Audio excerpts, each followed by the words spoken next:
Bismillahirrahmanirrahim. Assalamualaikum warahmatullahi wabarakatuh. Innal hamdalillah nahmaduhu wa nasta'inuhu wa nastaghfiruh wa na'udzu billahi min shururi anfusina wa min sayyiati a'malina. من يهده الله فلا مضل له ومن يضلل فلا هادي له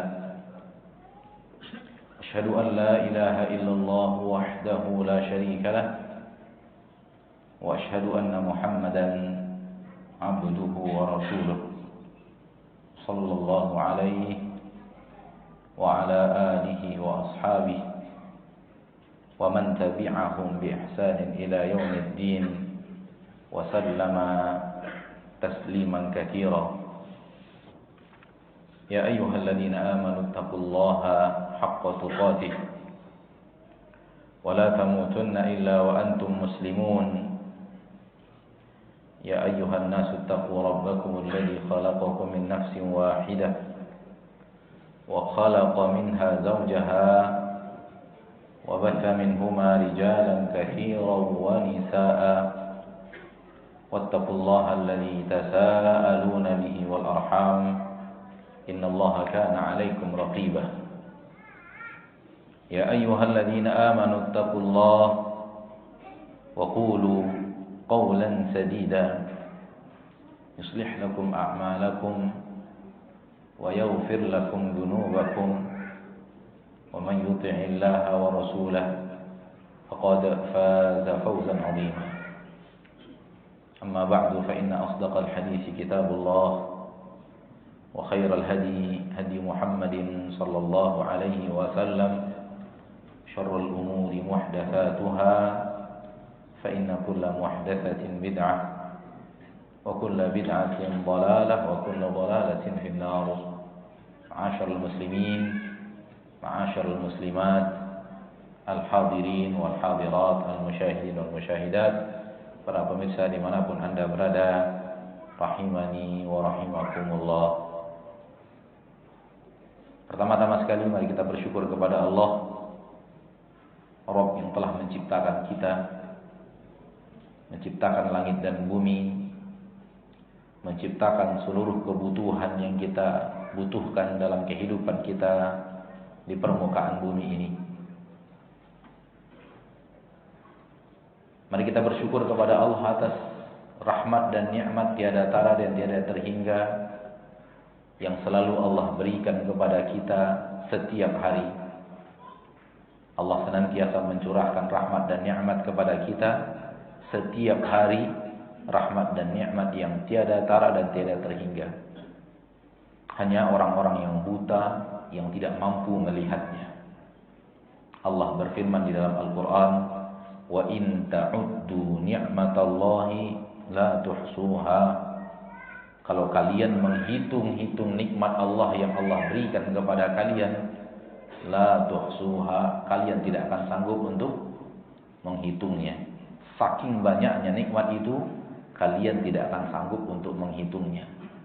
Bagaimana mungkin nikmat yang Allah katakan Allah curahkan tak terhitung terlihat sedikit? Bagaimana mungkin itu? Berbeda apa yang Allah katakan dengan apa yang kita rasakan. Dan saya ingin bertanya di awal pertemuan ini, kalau apa yang Allah katakan dan apa yang kita rasakan berbeda, kira-kira yang salah siapa ya?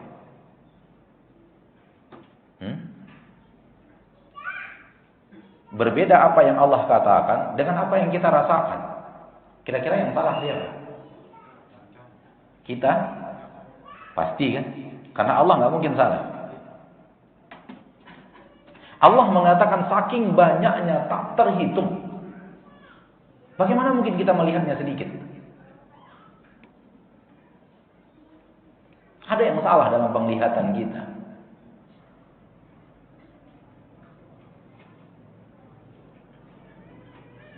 Dan berusahalah ma'asyarul muslimin, ma'asyarul muslimat, untuk bisa melihat rahmat dan nikmat Allah seperti yang Allah katakan. Syaitan ingin kita tidak melihat rahmat dan nikmat itu. Supaya apa? Supaya ketergantungan kita kepada Allah sangat berkurang. Tapi kalau kita merasa ketergantungan yang luar biasa kepada Allah Rabbul Izzati wal Jalalah, sesuatu yang terjadi dalam diri seorang insan adalah dia gampang untuk diatur oleh Allah. Tidakkah kita melihat seorang yang bekerja pada seseorang? Pasti kita melihat orang yang bekerja pada seseorang, digaji oleh seseorang untuk bekerja suatu pekerjaan, apapun jenis pekerjaan, walau pekerjaan itu hanya nunggu toko atau ruko atau dagangan, digaji oleh dia, tunggu dagangan saya. Kira-kira orang yang digaji ini patuh nggak kepada yang menggajinya? Patuh nggak? Suruh begini, suruh begitu, antar ini, antar itu, kamu di sini 8 jam sehari, sanggup?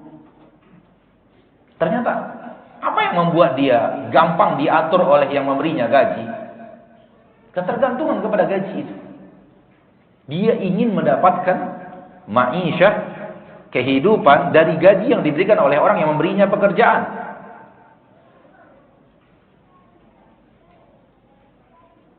Ma'asyarul muslimin, hal yang sama perlakukan tentang kita dan Rabb kita. Ketika kita sudah merasa sangat membutuhkan Allah Tabaraka wa Ta'ala Rabbul Izzati wal Jalal, dan itulah realitanya, kita sangat membutuhkan Allah, kita akan mudah diperintah oleh Allah. Kita akan gampang mengikuti perintah dan larangan Allah. Dan ketika kita merasa rahmat dan nikmat Allah sedikit, maka ketergantungan kita, rasa ketergantungan kita kepada Allah pun menipis. Akhirnya sangat mudah untuk melanggar perintah Allah atau melanggar larangan Allah Rabbul Izzati wal Jalalah. Di sini kenapa iblis ingin kita tidak melihat besarnya rahmat dan nikmat Allah, agar hilang rasa ketergantungan atau menipis, minimal menipis rasa ketergantungan, sehingga mudah bagi iblis mengajak seorang manusia berbuat maksiat kepada Allah. Dan maksiat itu hanya dua, meninggalkan yang diperintah atau mengerjakan yang dilarang. Nggak ada yang lain. Meninggalkan yang diperintah atau mengerjakan yang dilarang. Tentu perintah di sini perintah wajib, tentu yang dilarang di sini dilarang yang haram. Karena ada juga perintah yang tidak wajib, nggak ada masalah. Meninggalkannya Allah tidak murka, Allah tidak mengancam dengan murkanya dan azabnya. Dan larangan di sini adalah larangan yang haram. Karena yang larangan yang tidak haram pun Allah tidak murka ketika larangan itu dilanggar, karena ada larangan yang sifatnya hanya tanzih, makruh. Maka berusahalah ma'asyarul muslimin, ma'asyarul muslimat, hidup hari demi hari selalu merasakan rahmat dan nikmat Allah Subhanahu wa Ta'ala. Semenjak kita bangun dari tadi pagi sampai detik ini, tak terhitung berapa banyaknya rahmat dan nikmat Allah yang telah kita gunakan. Begitu kita bangun, kita dihidupkan lagi oleh Allah. Begitu mata kita melihat mata yang masih mampu melihat, itu rahmat dan nikmat Allah tiada tara. Suara masih terdengar, rahmat dan nikmat Allah tiada tara. Kaki ternyata masih bisa digerakkan ke kamar mandi untuk berwudu, lalu sholat, rahmat dan nikmat Allah yang luar biasa. Lisan yang masih bisa membaca Al-Fatihah, rahmat dan nikmat Allah yang luar biasa. Oksigen sudah berapa kita hirup dari bangun tadi sampai sekarang? Sangat banyak rahmat dan nikmat Allah Rabbul Izzati wal Jalalah. Yang satu di antara rahmat dan nikmat yang tadi kita sebutkan, itu tidak bisa digantikan oleh harta. Wasal hamba Allah yang paling pandai menghambakan dirinya kepada Allah, sehingga dipuji oleh Allah di dalam Al-Quran dengan sebutan hamba. Hamba Allah. Allah memuji Rasulnya tercinta di dalam Al-Quran dengan menyebut Rasul itu dengan panggilan hamba. Di beberapa ayat di dalam Al-Quran tentang Rasul, Allah menyebut Rasul dalam dalam pujian Allah terhadap Rasul. Allah menyebut kalimat hamba. Dan di antara yang paling masyhur awal surat Al-Isra yang mungkin mayoritas kita hafal. Subhanalladzi asra bi'abdihi lailan minal masjidil harami ila al-masjidil aqsa. Maha suci Allah yang telah memperjalankan di malam hari hambanya. Lihat, Allah memuji Rasul dengan menyebut Rasul sebagai hamba.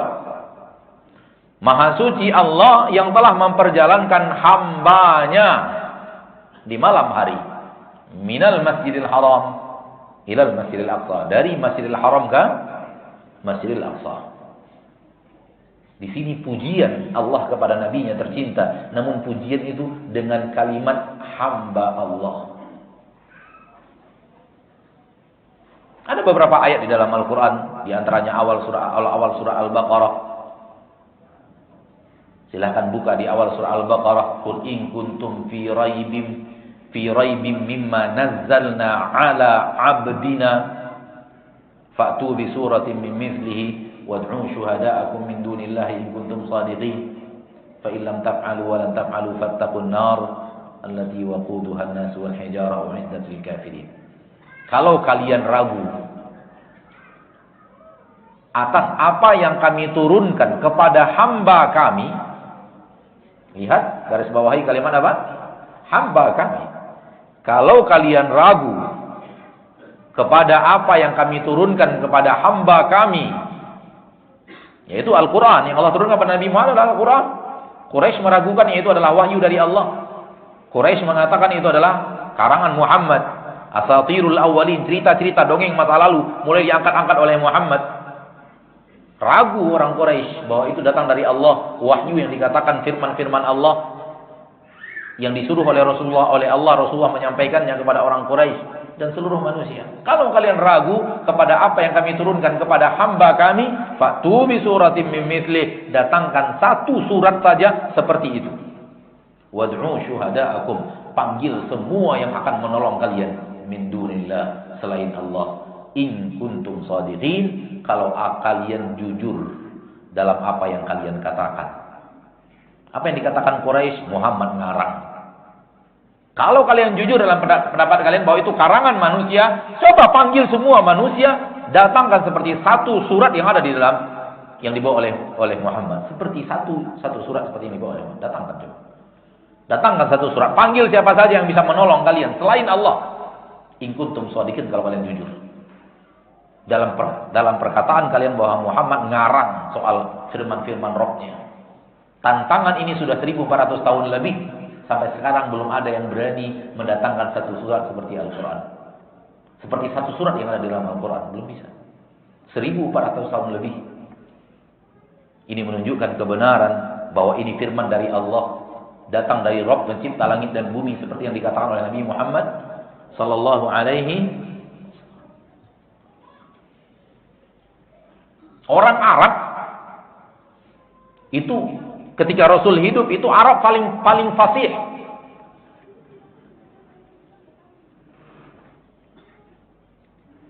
Dan di zaman Rasul hidup zaman keemasan bahasa Arab.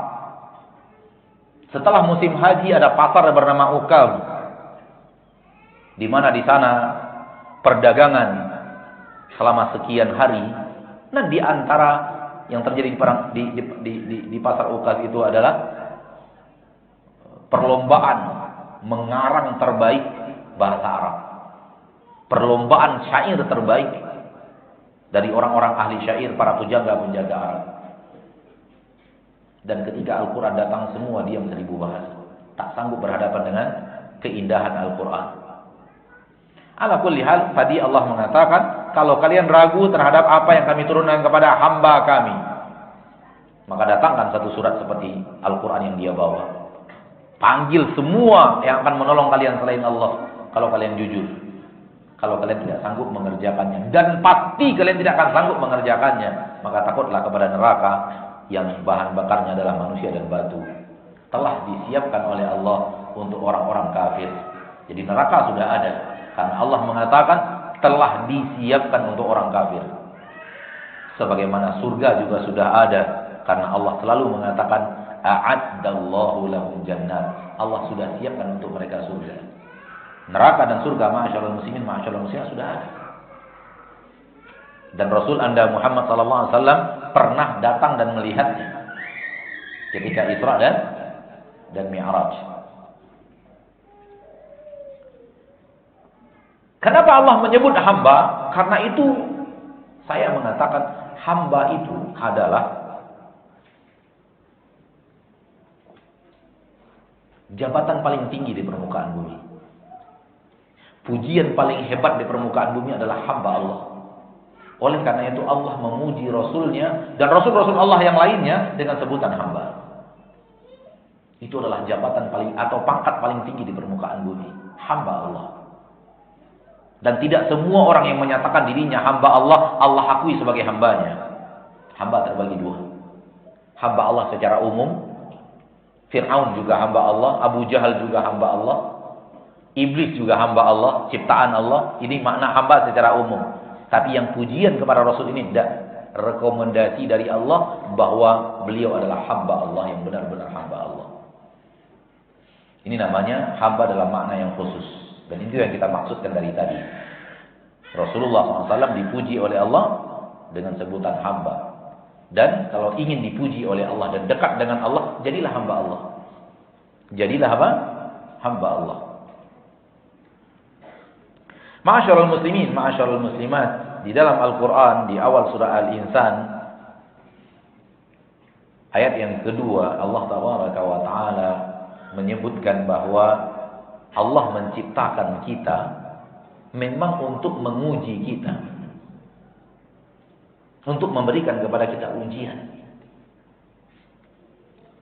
Lihat awal surah Al-Insan ayat yang kedua, Allah berfirman, Inna khalaqnal insana min nutfatin amshaj nabtalihi faj'alnahu sami'an basira. Sesungguhnya kami telah menciptakan manusia dari air yang bercampur. Nabtalihi, kami akan uji manusia itu. Faj'alnahu sami'an basira. Lalu kami jadikan dia orang yang mampu mendengar dan mampu melihat. Lihat apa yang Allah katakan, untuk apa kita diciptakan untuk apa Allah menciptakan kita? Sesungguhnya kami telah menciptakan manusia untuk apa? Nabtalihi, kami ingin menguji manusia itu. Garis bawahi kalimat, kami ingin uji dia hidup di permukaan bumi.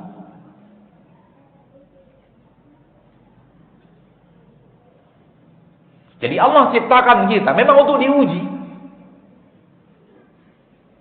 Hidup ini adalah ujian. Semuanya dari A sampai Z hidup ini adalah ujian. Dan secara syariat bermula secara taklif dari balik sampai kita wafat. Atau sampai detik-detik di mana kita sudah sampai kepada detik ardharul umur, naudzubillahi min dzalik. Sampai kepada udzur, sudah mulai pikun, berarti sudah selesai. Dari awal balik sampai detik-detik itu. Karena ada manusia dikembalikan Allah lagi kepada masa-masa kecil di hari tuanya, dan Rasulullah SAW berlindung kepada Allah daripada itu. Dan kita juga disunnahkan untuk berlindung kepada Allah untuk pikun sebelum wafat. Nah, jadi hidup kita dimulai dari balik sampai detik-detik datangnya kematian untuk diuji oleh Allah tabaraka wa taala, sebagaimana yang Allah katakan di dalam ayat ini. Nabtalihi, kami ciptakan manusia itu, kami ingin menguji dia. Jadi hidup kita dari awal sampai akhir adalah apa? Ujian. Dengan apa Allah menguji? Di dalam Al-Quran surat Al-Anbiya ayat yang ke-35. Dengan apa Allah uji kita? Allah ketika menguji kita Pasti ada materi ujian. Materinya apa? Dengan apa Allah menguji kita? Kalau poin yang pertama Allah ciptakan kita untuk menguji kita, pertanyaan berikutnya, kalau Allah uji saya hidup di permukaan bumi, pakai apa? Jawabannya di dalam Al-Quran surah Al-Anbiya ayat yang ke-35.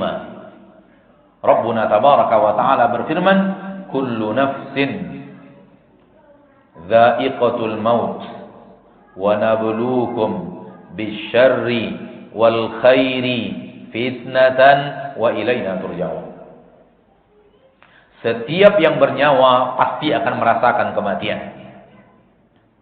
Setiap yang telah Allah hidupkan pasti Allah wafatkan semuanya tanpa terkecuali, termasuk malaikat maut.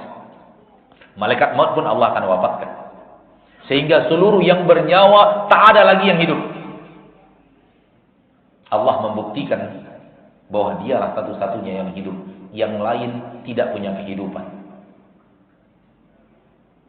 Kita hidup, Allah hidup. Samakah hidup kita dengan hidup Allah? Tidak. Allah hidup yang mustaqillah, hidup dengan memiliki kehidupan. Adapun kita dihidupkan. Dan kita tidak memiliki kehidupan itu. Kita hanya dihidupkan oleh yang maha hidup. Termasuk seluruh hamba-hamba Allah yang bernyawa. Hewan, malaikat, jin. Suatu saat seluruh yang bernyawa ini pasti Allah akan matikan. Termasuk malaikat maut yang bertugas menyambut nyawa. Nyawanya akan dicabut oleh Allah Rabbul Izzati wal Jalalah. Ketika itu terbukti bahwa hanya Allah satu-satunya yang hidup. Dan Allah berkata, saya yang raja. Mana raja-raja dunia? Saya penguasa sesungguhnya. Mana orang-orang yang selama ini mengatakan dirinya penguasa? Mana orang-orang yang selama ini sombong? Mati semuanya. Kullu nafsin dha'iqatul maut. Kemudian Allah mengatakan untuk apa Allah? Dengan apa Allah uji kita ketika hidup? Allah katakan kemudian dalam ayat berikutnya, wa nabluukum bisyarri wal khairi fitnah. Kami akan uji kalian wahai manusia. Ketika kalian hidup kami uji kalian fitnatan sebagai ujian untuk kalian bisyarri wal khairi. Dengan keburukan dan kebaikan. Kami akan uji kalian dengan keburukan dan kebaikan. Apa kebaikan dan keburukan dan kebaikan? Keburukan dan kebaikan di sini ayat maknanya adalah keburukan adalah sesuatu yang tidak kita sukai datangnya. Sering kita sebut dengan istilah musibah. Hal yang tidak kita sukai datangnya. Al-khair sebaliknya. Hal yang kita sukai datangnya. Jadi kebaikan dan keburukan, perspektif pandangan manusia terhadap apa yang Allah berikan kepadanya, sesuatu yang tidak disukainya disebut yang buruk oleh manusia. Ketika yang Allah berikan kepadanya sesuatu yang dia sukai, mereka menyebutnya kebaikan. Mereka memandangnya kebaikan. Paham? Pandangan manusia terhadap sesuatu yang datang kepadanya. Bukankah ketika kita hidup ini ada sesuatu yang datang kepada kita yang tidak kita sukai, dan ada sesuatu yang datang kepada kita sukai. Semuanya materi ujian. Semuanya materi ujian. Jadi ujian itu tidak hanya dalam musibah. Walaupun itu kalimat yang paling dominan kita ucapkan. Kalimat ujian, kalau kita ucapkan ujian, kalimat ujian yang Allah berikan, rata-rata manusia mengira itu hanya kepada hal-hal yang tidak dia sukai. Itu hanya kepada bencana, kepada kematian, kepada sesuatu yang terjadi dari hal yang tidak dia sukai, kecelakaan, kebakaran, dan yang lainnya. Itu ujian. Sementara ketika Allah berikan kepadanya harta, ketika Allah berikan kepadanya jabatan dan kekuasaan, ketika Allah berikan kepadanya anak dan keturunan, manusia jarang mengira itu adalah ujian. Di dalam ayat ini, surat apa tadi? Al-Anbiya ayat yang ke-35. Allah tegaskan, semua itu materi ujian. Semua itu materi ujian. Kalian diuji dengan yang kalian sukai datangnya, kalian diuji dengan satu yang tidak kalian sukai datangnya, dan kalian akan dikembalikan kepada Allah untuk mempertanggungjawabkan seluruh ujian itu.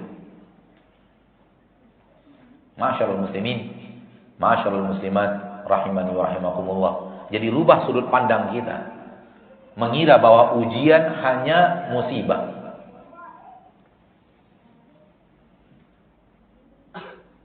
Tidak. Apapun.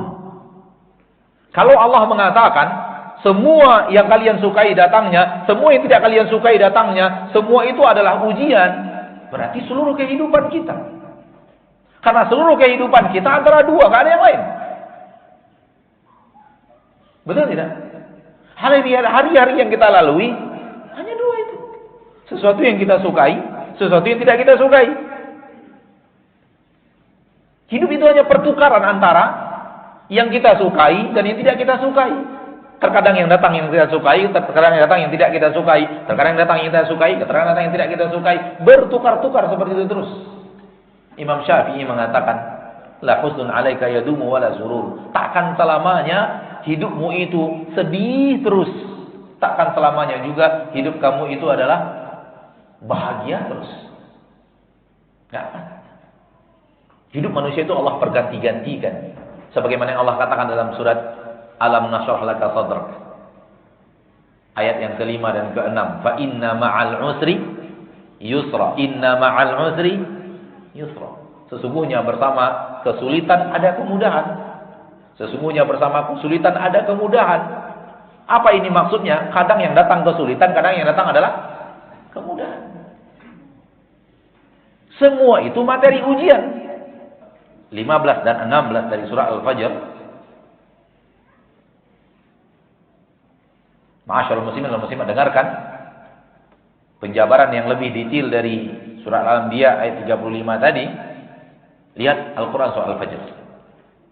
Fa ammal insanu idza mabtalahu rabbuhu fa akramahu wa na'amahu fayaqulu rabbi akraman.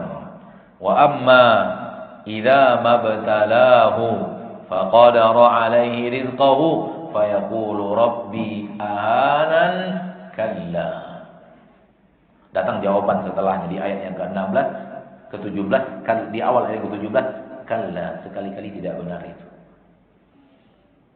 Apa yang ada dalam ayat 15 dan 14, 15 dan 16? Allah mengatakan fa'ammal insan, adapun manusia, idza mabtalahu rabbuhu, apabila Rabbnya menguji dia. Garis bawahi kalimat menguji. Allah menguji dia. Apabila Rabbnya menguji dia, apa yang Allah lakukan? Fa'akramahu, Allah muliakan dia di tengah manusia. Apa ini? Pangkat dan jabatan, kemuliaan di tengah manusia. Apapun jenis kemuliaan itu. Bisa pangkat, bisa jabatan, bisa harta, bisa keturunan. Sesuatu yang membuat manusia mulia di tengah orang lain. Fa'akramahu wa na'amahu, Allah curahkan kepadanya nikmat-nikmat. Lihat, sesuatu yang dianggap oleh manusia sekarang bukanlah ujian, Allah sebut dengan tegas, itu ujian loh. Fa'amal insanu idza mabtalahu rabbuhu, adapun manusia manakala Rabbnya menguji dia. Lihat, makanya saya katakan tadi garis bawahi kalimat Allah menguji hambanya.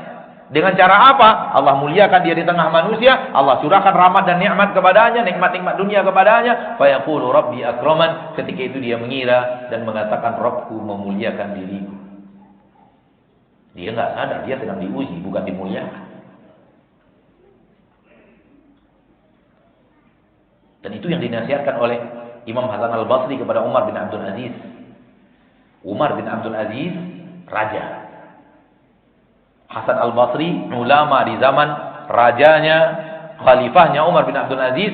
Hasan Al-Basri adalah ulama ternama, ulama yang sangat disegani dari kalangan tabi'in. Salah satu nasihat besar Imam Hasan Al-Basri ketika Umar bin Abdul Aziz minta nasihat kepadanya, "Fahamilah wahai raja, wahai khalifah umat Islam, wahai Amirul Mukminin, bahwa hartamu, jabatanmu semua itu ujian dari Allah Taala wa taala, bukan penghormatan Allah kepadamu."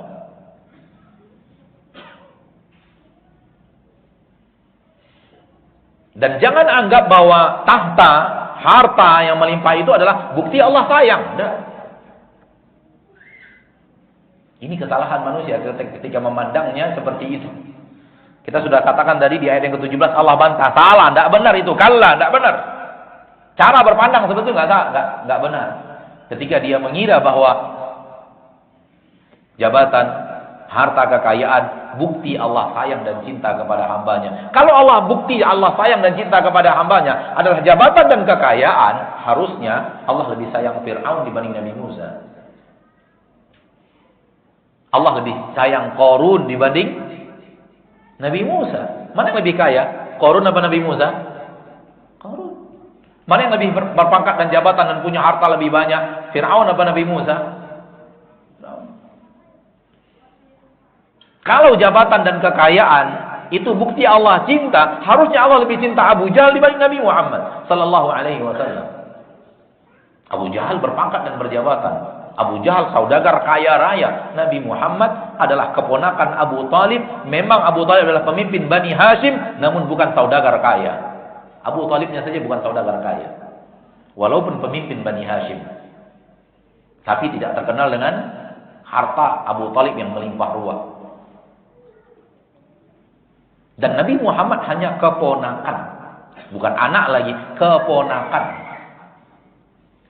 Dan termasuk yang harta keluarga Rasul itu minim. Sampai-sampai ketika ibu Rasul ingin mencari orang-orang yang akan menyusui Rasul sallallahu alaihi wasallam, Rasulullah itu dipilih yang paling terakhir. Setelah tak ada lagi. Kenapa? Fakir dan miskin. Keluarga Rasul kita tercinta Muhammad sallallahu alaihi wasallam. Ini kisah, silakan kembali kepada biografi Rasul kita tercinta sallallahu alaihi wasallam ketika beliau akan diambil sebagai anak susuan oleh Halimah. Nah, wa amma idza mabtalahu, dia yang ke-15. Adapun ketika Rabbnya menguji dia, di atas menguji, di bawah menguji.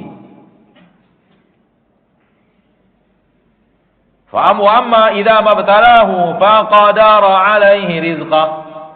Adapun ketika Allah menguji dia, lalu Allah sempitkan rezekinya. Lihat di atas, Allah muliakan dia, Allah curahkan nikmat-nikmat kepadanya, Allah mengujinya. Sekarang lihat yang di bawah ayat yang ke-16. Adapun Rabbnya ketika menguji manusia itu dengan cara Allah sempitkan rezekinya. Di atas disebut ujian, di bawah disebut juga ujian. Fayaqulu Rabbi ahanan. Manusia mengira ketika itu dan berkata, Rabbku menghinakan diriku. Allah tak sayang kepadaku, Allah tak peduli kepadaku, Allah hanya sayang orang lain, tak sayang kepadaku, dan kalimat-kalimat sejenisnya. Allah bantah, kalla, sekali-kali tidak benar. Jangan kira bahwa orang yang Allah berikan harta kepadanya, Allah berikan jabatan dan nama, popularitas kepadanya, itu bukti Allah sayang. Belum tentu.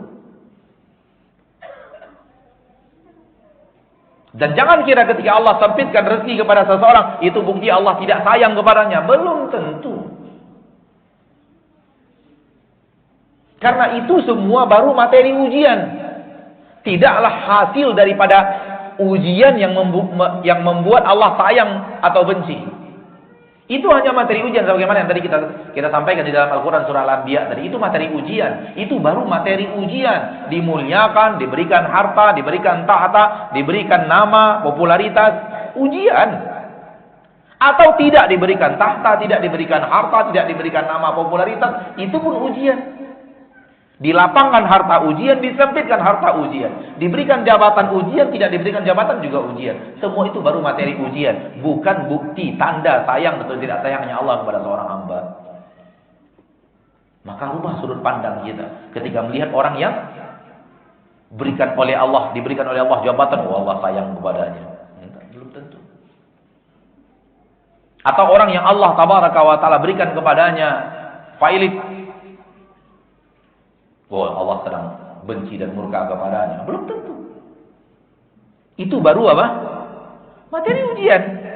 Yang lulus dari materi ujian itu yang Allah cintai. Diberikan ujian materinya ini. Lulus Allah cintai. Nggak lulus Allah benci.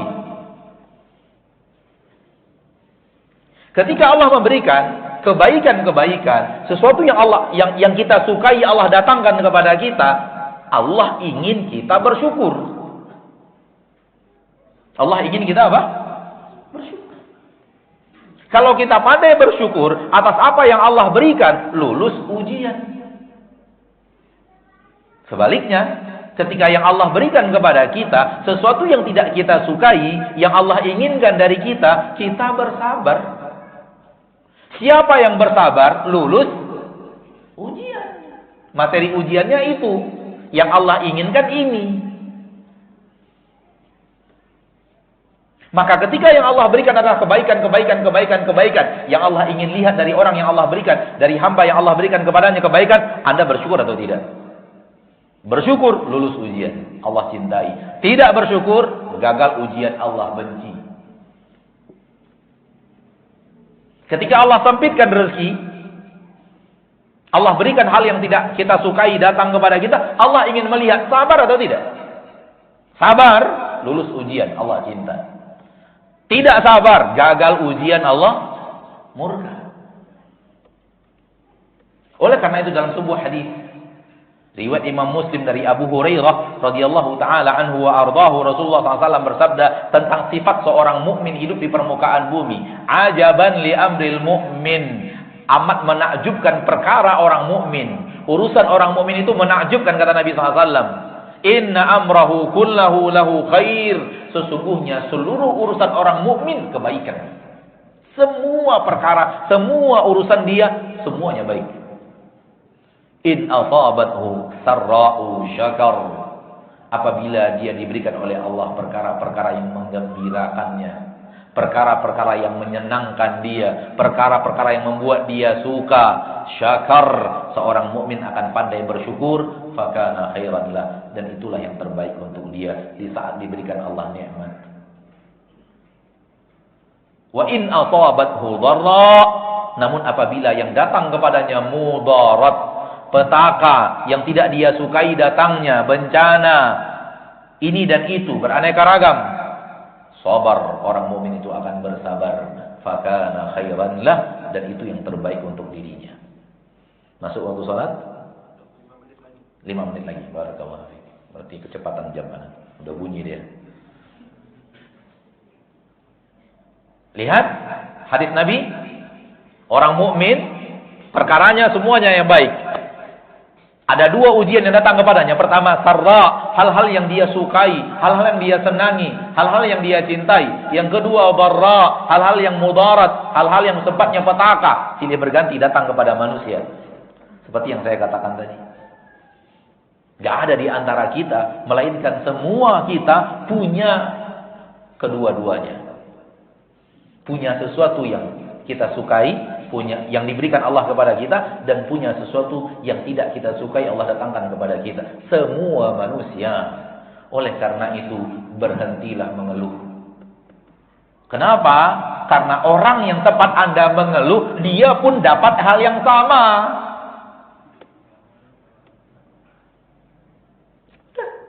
Semua manusia. Ini berapa orang kepala kita sekarang di sini?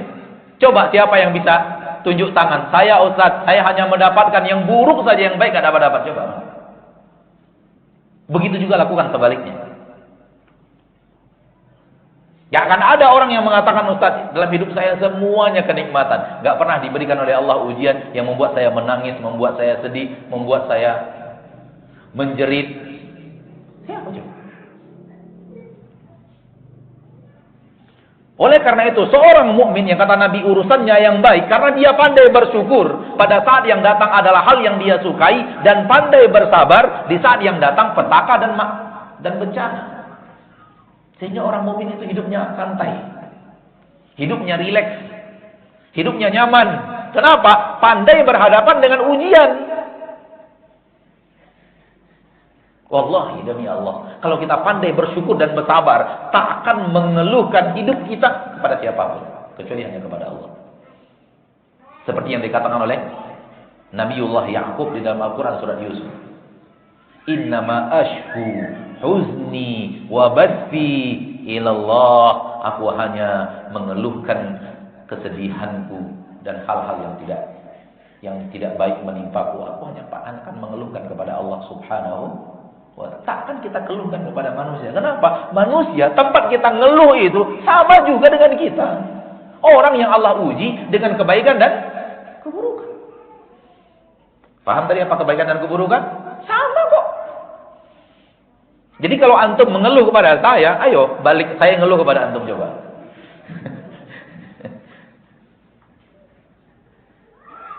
Maka nggak perlu mengeluh kepada makhluk, karena makhluk dengan kita sama. Bahkan Nabi sallallahu alaihi wasallam mengatakan, semakin Allah mencintai seorang hamba, semakin Allah berikan kepadanya petaka-petaka untuk melihat kesabarannya. Coba lihat. Innallaha idza habba qauman ibtalahum. Allah kalau sudah cinta suatu kaum, cinta seorang, Allah berikan bencana kepadanya. Dan Nabi SAW mengatakan, asyaddun nasi bala'an al-anbiya, tsumma al-amsal fal-amsal. Orang yang paling berat bala yang Allah berikan kepadanya adalah para nabi dan para rasul. Setelah itu orang yang paling mendekati para nabi dan para rasul. Setelah itu orang yang di bawahnya. Setelah itu orang yang di bawahnya. Kenapa Allah tabaraka wa taala memberikan bencana? Karena Allah mencintai orang sabar. Semakin seorang diberikan oleh Allah bencana, semakin dia pandai bersabar, semakin dekat dengan Allah, Allah semakin sayang kepadanya, derajatnya di surga semakin hebat. Tak ada sesuatu di akhirat yang lebih berat dalam timbangan melebihi sabar, kata Nabi SAW.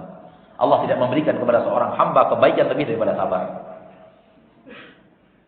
Dan kenapa para nabi dan para rasul yang diutus? Karena mereka lah orang yang paling pandai bersabar hidup di permukaan bumi. Dipilih orang-orang yang paling pandai bersabar. Karena apa? Karena yang akan dihadapi berat. Dakwah itu bukan menghadapi sesuatu yang ringan. Lihat Nabi kita tercinta.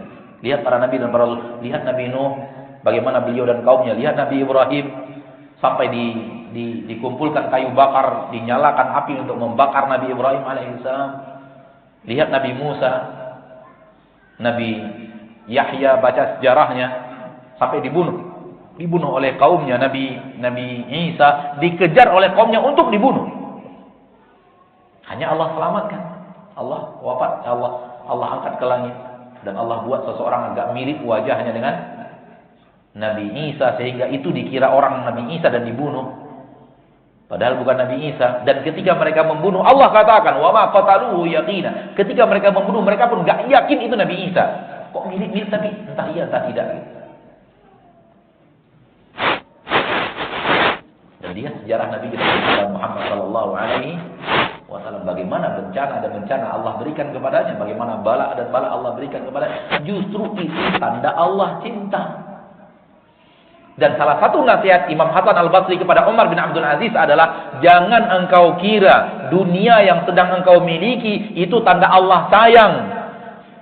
Justru sayangnya Allah kepada Nabi Muhammad ketika Allah menjauhkan dunia dari Nabi Muhammad sallallahu alaihi wasallam. Coba lihat nasihat seorang imam kepada seorang raja atau khalifah di zamannya. Jangan kau kira hartamu, kekayaanmu itu bukti Allah sayang. Karena bukti Allah sayang kepada Nabi Muhammad SAW adalah ketika Allah jauhkan dari nabinya dan rasulnya, dunia daripada nabi dan rasul itu Allah jauhkan. Ini nasihat ya. Bukan tak boleh kaya, beda. Nasihat-nasihat seperti ini bermanfaat untuk orang yang sedang kaya loh Pak. Paham tak maksudnya? Jangan dia terpengaruh dengan kekayaannya, jangan dia terpengaruh dengan kekuasaannya, dia butuh nasihat seperti ini. Para ulama memberikan nasihat sesuai dengan kadar orang yang akan dinasihati. Dan kepada orang yang disempitkan daripadanya dunia, bicaranya sabar. Lain lagi. Kalau salah pasang bahaya. Nah, insyaallah kita lanjutkan setelah kita melaksanakan salat Isya berjamaah. Sallallahu alaihi wasallam wa baraka wa an'ama ala abdihi wa rasulih Muhammad walhamdulillahirabbil alamin.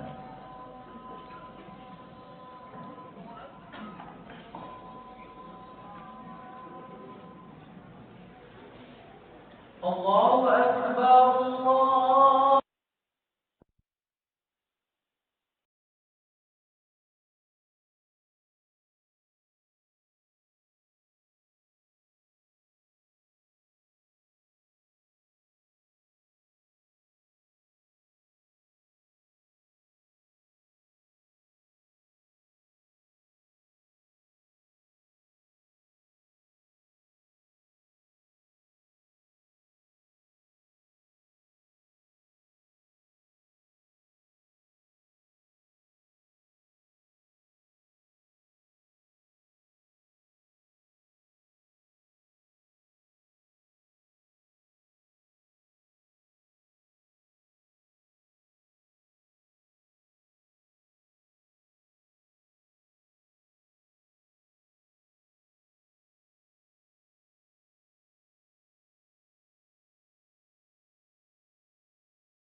Assalamualaikum warahmatullahi wabarakatuh. Saudara-saudaraku kaum muslimin dan kaum muslimat dimanapun berada yang kami cintai karena Allah. Dan saya saat ini berada di salah satu program yang insya Allah ta'ala apabila kita saling tolong menolong dan saling bahu-membahu di dalam mewujudkannya akan menjadi sumber pahala jariah kita bersama. Saya berada di lokasi pembangunan Masjid Al-Hijrah, Markas Sunnah Nusantara. Insya Allah di tempat ini akan dibangunkan masjid dan tempat pendidikan yang diperuntukkan untuk setiap penduduk negeri kita Indonesia tercinta ini, negeri merah putih, ya. Untuk seluruh muslim dan muslimah di Nusantara. Tidak ada pemungutan biaya pembangunan kecuali biaya makanan atau minuman yang mereka konsumsi sehari-hari sebagai penuntut ilmu agama. Di tempat ini setiap muslim dan muslimah dapat menuntut ilmu agama tanpa batas usia. Dan di tempat ini dibangunkan masjid dan tempat pendidikan yang diperuntukkan untuk setiap muslim dan muslimah yang ingin dekat dengan ilmu agama, yang ingin mendidik anak keluarga dan keturunannya dengan ilmu agama. Kita berharap dengan kita memiliki lingkungan ilmu dan orang-orang yang berilmu, kita bisa istiqamah di atas agama Allah. Apalagi kita yang sudah berada di sebuah zaman yang penuh dengan fitnah. Zaman yang sudah amat jauh dari masa Nabi SAW di akhir zaman. Lingkungan ilmu adalah sebaik-baik tempat kita melindungi iman dan amal saleh kita, keluarga kita, dan anak keturunan kita. Dan walillahilham, dengan kita memiliki majelis ilmu agama, dekat dengan lingkungan ilmu agama, insya Allah iman dan amal saleh kita, keluarga kita, dan anak keturunan kita akan lebih terjaga. Tidakkah kita ingin meninggal di sebuah lingkungan yang apabila kita disolatkan, maka jenazah kita disolatkan oleh orang-orang yang saleh? Mari kita saling ta'awun, saling bahu-membahu, dan saling tolong-menolong, serta saling memotivasi antara satu sama yang lainnya untuk mewujudkan cita-cita kita dan setiap orang yang mencintai ilmu dan amal saleh. Dengan berpartisipasi dengan panitia dan siapa saja yang menjadi sebab terwujudnya Markas Al-Hijrah ini untuk saat ini. Semoga dengan itu kita mendapatkan pahala jariah yang tidak pernah putus walau kita sudah berada di alam barzakh. Semoga Allah Jalla wa'ala kabulkan cita-cita dan harapan kita ini. Sesuatu yang besar akan menjadi kecil tatkala kita saling bahu-membahu. Dan sesuatu yang berat insya Allah akan menjadi ringan apabila kita saling bahu-membahu, saling tolong-menolong setelah pertolongan dari Allah Jalla wa'ala. Semoga yang sedikit ini bermanfaat. Wassalamualaikum warahmatullahi wabarakatuh.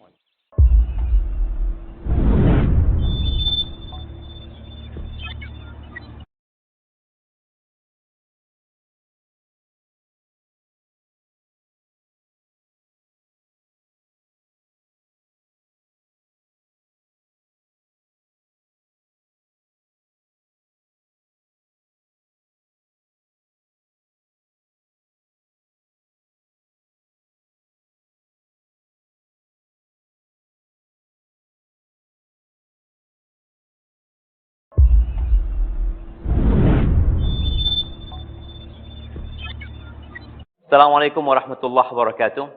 Alhamdulillah wassalatu wassalamu ala Rasulillah ma ba'd. Jamaah rahimakumullah. Kita menginginkan adanya sebuah markas pendidikan untuk seluruh umat Islam. Dan alhamdulillah markas sunnah Nusantara Al-Hijrah hadir. Bagaimana kita dahulu berusaha untuk membebaskan lahan yang membutuhkan dana begitu besarnya, tapi dengan izin Allah Azza wa Jalla kita menyelesaikan pembebasan lahan tersebut.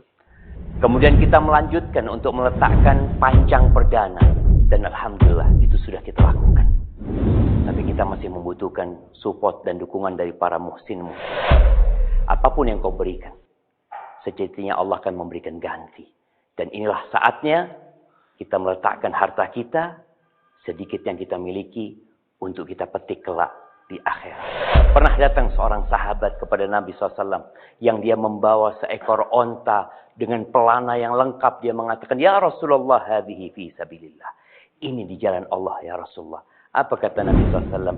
"Laka biha yaumal qiyamah dan umi'ati naqah kulluha makhtumah." Engkau akan mendapatkan ganti kelak di sisi Allah pada hari kiamat 700 ekor onta, semuanya pakai pelana. Dan semoga kita bisa mendapatkan hal itu. Mana qasad shadaqatun min mal. Jangan pernah takut berkurang harta kita. Semua yang kita berikan akan Allah kasih ganti dan Allah akan berkahi hidup kita. Jazakumullah khairan. Wassalamualaikum warahmatullahi wabarakatuh.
Assalamualaikum warahmatullahi wabarakatuh.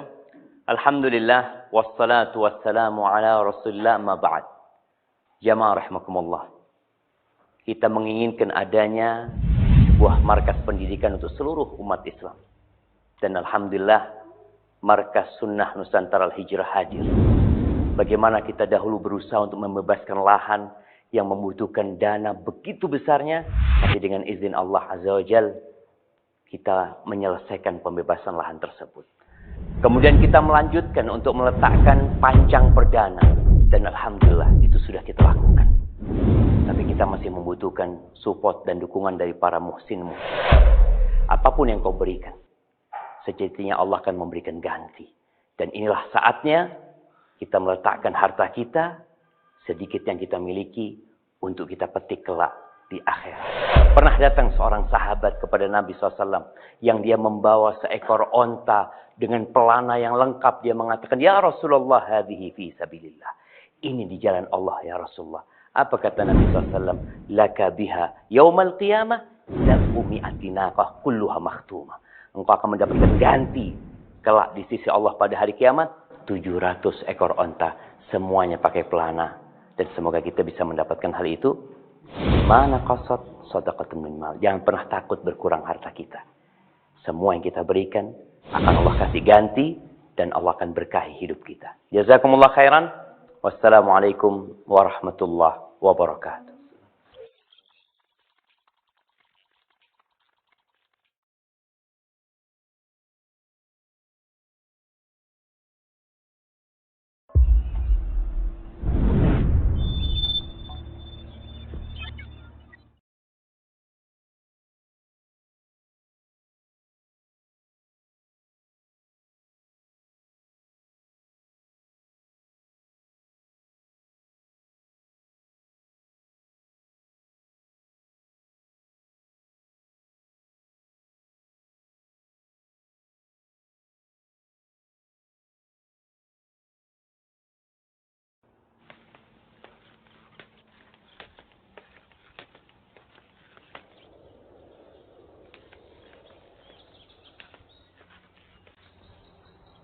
Assalamualaikum warahmatullahi wabarakatuh.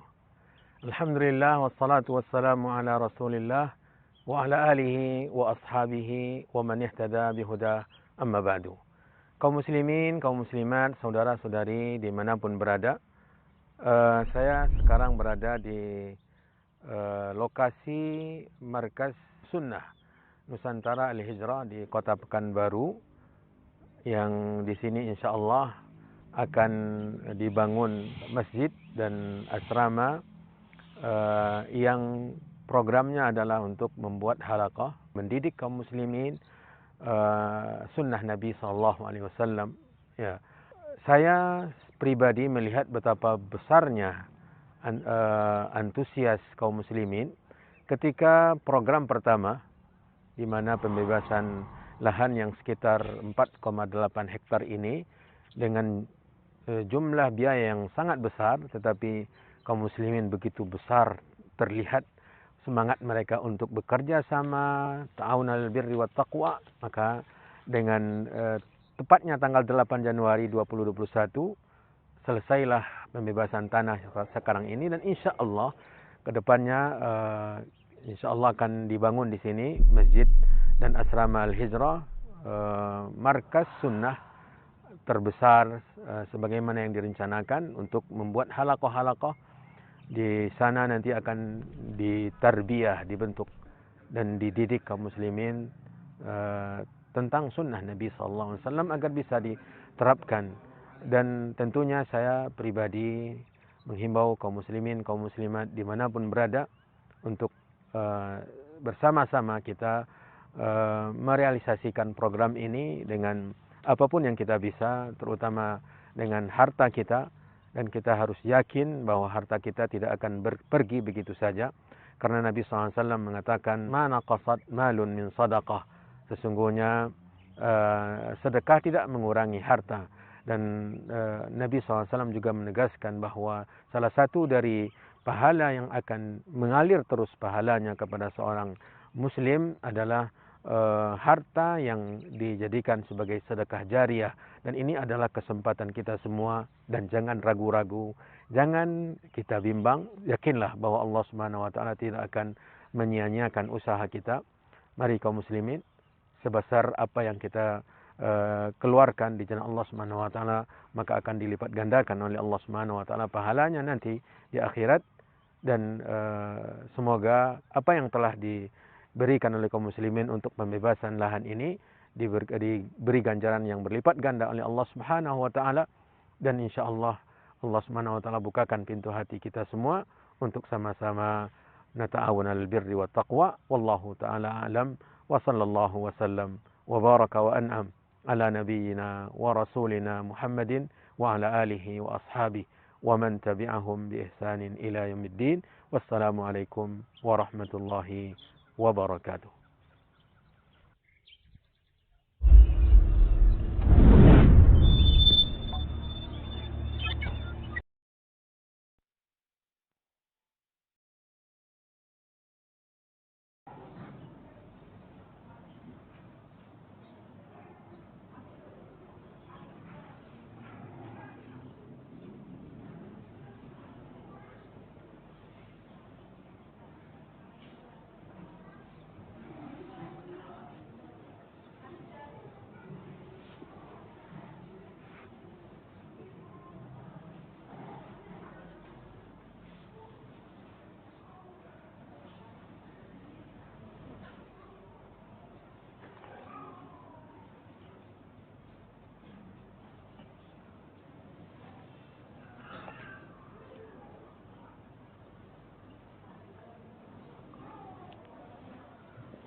Alhamdulillahirabbil alamin.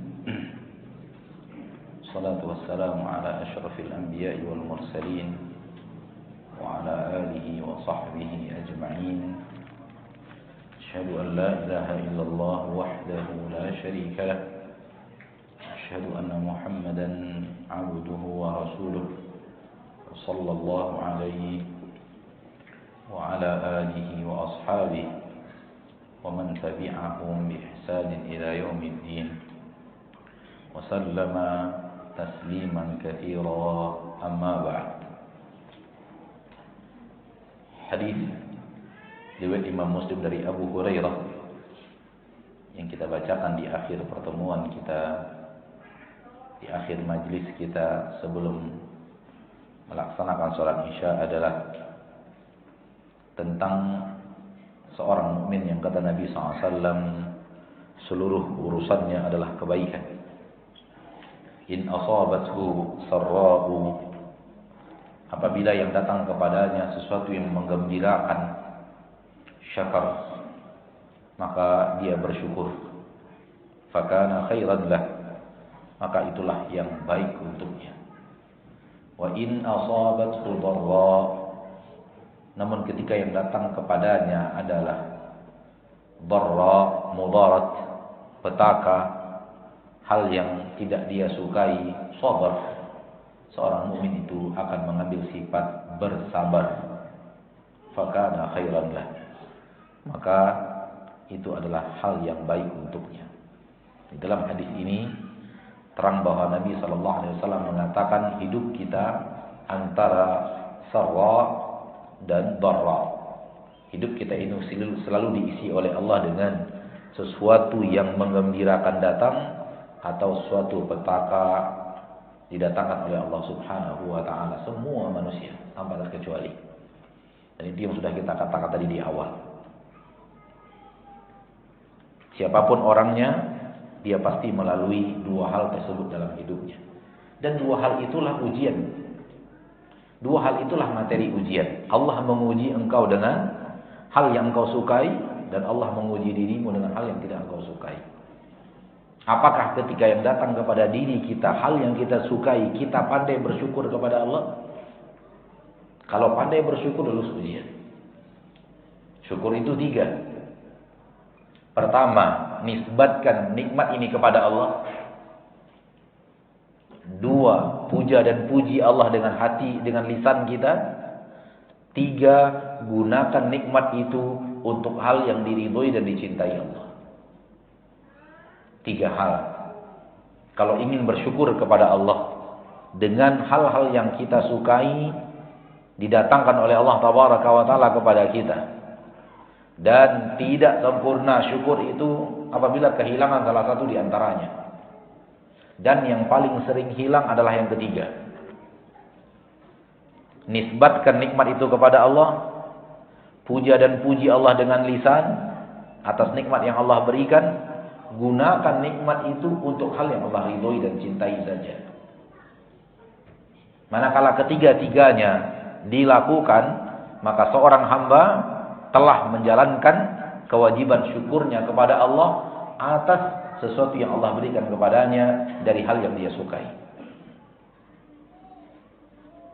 Maka itu adalah yang terbaik untuk seorang mukmin. Namun kalau yang datang kepadanya adalah sesuatu yang tidak dia sukai, mudarat, petaka, orang mukmin itu bersabar. Sabar itu apa? Ridho dengan segala yang Allah telah putuskan dalam hidupnya. Sehingga hatinya menerima keputusan ilahi. Sehingga tidak kemudian membuat dia menyalahkan Allah dalam takdirnya.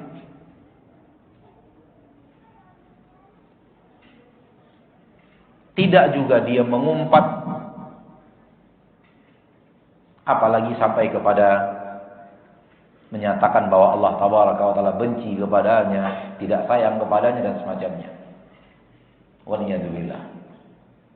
Sifat seorang hamba, dia menerima legowo dalam bahasa kita, apapun yang Allah berikan kepadanya dari petaka dan bencana yang tidak disukai, dia terima. Ya Allah, ini keputusanmu, ini takdirmu, ini sesuatu yang telah engkau tetapkan. Saya akan menerimanya walaupun menangis, walaupun bersedih. Tangis dan sedih bukanlah bukti bahwa seorang itu tidak sabar. Tangis dan sedih bukan bukti bahwa seorang itu tidak sabar. Karena sabar tidak hubungan dengan menangis. Rasul saja, setakwa-takwa manusia, sesabar-sabar manusia pernah menangis. Walaupun sangat jarang sekali Rasul itu menangis karena urusan dunia. Tapi pernah ketika anak beliau Ibrahim meninggal, Rasul menangis. Shalawatu Rabbi wa salamu alaihi. Dan Rasul bersedih. Ketika Umar radhiyallahu anhu melihat Rasulullah menangis, Umar terheran-heran. Kalau dalam bahasa kita, Rasul itu adalah orang yang air matanya paling mahal kalau urusan dunia. Paling susah meneteskan air mata kalau perkaranya dunia. Tapi ketika anak beliau Ibrahim meninggal dunia, Rasul meneteskan air mata. Sehingga Umar bertanya, "Atabki ya Rasulullah? Apakah kau menangis ya Rasulullah karena perkara dunia?" Nabi SAW mengatakan, "Innal aina tadma." Mata bisa saja meneteskan air mata. Wa innal qalba yahzan. Hati bersedih. Wala naqulu illa ma yurdi rabbana. Namun kita tidak akan mengatakan apapun kecuali apa yang membuat Rabb kita ridho. Ini sabar. Jadi sabar tak ada Tak ada hubungannya dengan air mata. Orang bisa saja menangis namun masih bersabar. Kenapa? Hatinya ridho dengan apa yang Allah putuskan. Hatinya ridho dengan takdir yang Allah berikan kepadanya. Dengan sesuatu yang tidak dia sukai, Allah datangkan dalam hidupnya. Siapa di antara kita yang tidak mendapatkan itu? Orang tua kita terdahulu, orang tua kita terdahulu memberikan nasihat. Pituah orang tua terdahulu, hidup itu bagaikan roda, kadang di atas, kadang di bawah. Dan itu realitanya. Walaupun saya mengatakan ma'asyarul muslimin, ma'asyarul muslimat, tanpa mengurangi rasa hormat kita kepada orang-orang tua kita yang bijaksana yang telah menyampaikan kalimat itu kepada kita, hidup itu bagaikan roda, kadang di bawah, kadang di atas. Saya mengatakan kalimat ini ada benarnya, ada salahnya. Ada benarnya, ada salahnya. Hidup bagaikan roda, kadang di atas, kadang di bawah. Ada benarnya. Yaitu, kadang yang datang kepada kita kesusahan, kadang di bawah kita, maksudnya yang datang adalah kesusahan. Kadang yang datang kepada kita adalah sesuatu yang kita cintai, sesuatu yang membuat kita bahagia, maksudnya kita sedang lagi di atas. Itu berputar-putar, kadang di bawah, kadang di atas. Di sisi ini benar. Namun ada kekeliruannya. Permisalan ini ada kekeliruannya, yaitu perputaran roda seimbang. Sementara perputaran kehidupan manusia antara yang dia sukai dengan yang tidak dia sukai berjalannya tidak seimbang bagaikan roda. Yang datang kepada manusia dari hal yang disukai manusia jauh lebih banyak dibanding yang datang kepada manusia hal yang tidak dia sukai. Dari sisi ini berbeda dari putaran roda. Atau mungkin ada putaran roda yang belah atasnya lebih banyak dari belah bawah, mungkin ada nggak? Nggak ada kali ya. Kita belum temukan contohnya. Dari satu sisi benar, berputar, kadang di bawah, kadang di atas. Kadang kita menangis, kadang kita tersenyum dan bahagia. Kadang kita tertawa, kadang kita meneteskan air mata. Itu benar. Terjadi perputaran. Tidak selamanya di atas, tidak selamanya di bawah. Tidak semuanya sedih, tidak selamanya bahagia. Selalu berputar begitu. Dari sisi berputar, ya. Bertukar, ya, sama. Tapi perbedaan antara kebaikan dan keburukan yang Allah berikan tidak seimbang seperti seimbangnya roda. Roda antara bawah dan atas seimbang enggak? Seimbang. Kalau perjalanan sekitar 100 km, pasti roda itu 50 meternya di bawah, 50 meternya di atas ya. Betul tidak? Seimbang perjalanannya. Sementara kebaikan dan keburukan yang Allah berikan kepada manusia jauh lebih banyak yang baiknya dibanding yang buruknya. Antum coba lihat, seringan mana antum sehat atau sakit? Seringan mana antum dapat makanan atau tidak dapat makanan? Seringan mana dahaganya hilang karena dapat minum atau tidak dapat minum? Coba lihat. Hidup itu sebenarnya lebih banyak mudahnya dibanding sulitnya.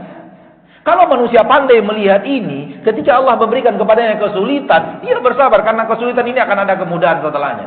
Karena kemudahan lebih banyak Allah berikan dibanding kesulitan.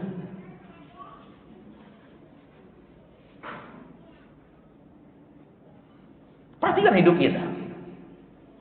Dari hal yang kita sukai, hal yang kita cintai datang, lebih banyak itu dibanding hal yang tidak kita sukai datang.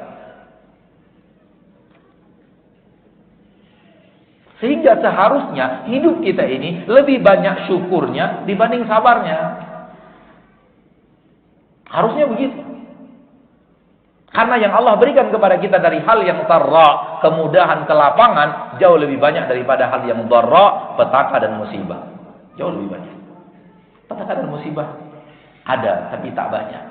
Jauh lebih banyak kebaikan, jauh lebih banyak hal yang kita sukai, jauh lebih banyak hal yang kita cintai datangnya dibanding yang tidak kita cintai. Sehingga harusnya kita di saat Allah Tabaraka wa Ta'ala menguji kita dengan sakit.